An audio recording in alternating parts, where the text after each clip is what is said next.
Film Janda libatkan deretan selebgram ternama, tayang di bioskop 22 Agustus 2024. Film Janda melibatkan deretan pemain dari kalangan selebgram ternama. Film produksi Paramedia Film Indonesia, SKV Movie Entertainment ini akan tayang di bioskop pada 22 Agustus 2024. Demikian disampaikan sutradara film Janda, Syahrir Arsyad Dini, Rere Art Duatonik, saat berkunjung di kantor Tribun Timur, Jalan Cendrawasih No. 430, Makassar, Senin, 12 Agustus 2024. Rere hadir bersama para pemain film Janda, seperti Arlita Regiana, Amanda Putri, Rizal Habsyi, Eva, Vina, Sylvia, Daeng Mamat, Oshin, Ria Raihana, dan Andi Wani. Kunjungan kru dan pemain film Janda disambut pemimpin redaksi Tribun Timur Tamzil Tahir, wakil pemimpin redaksi Tribun Timur Ronald Ngantung, dan redaktur Ina Maharani. Film Janda mengangkat cerita perjuangan seorang wanita menghadapi tantangan hidup tanpa sosok suami, janda.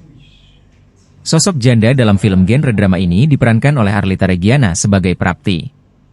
Arlita Regiana sendiri sudah membintangi 5 film layar lebar. Sementara para pemain lainnya juga mempunyai pengalaman bermain film garapan Rere Art Duatonik. Menariknya, film Janda juga melibatkan berbagai selebgram ternama, seperti Zakaribo, Ihwan Dwi Putra, Rijal Jamal, hingga Wahyu Kadeo.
Download Tribun X sekarang, menghadirkan lokal menjadi Indonesia.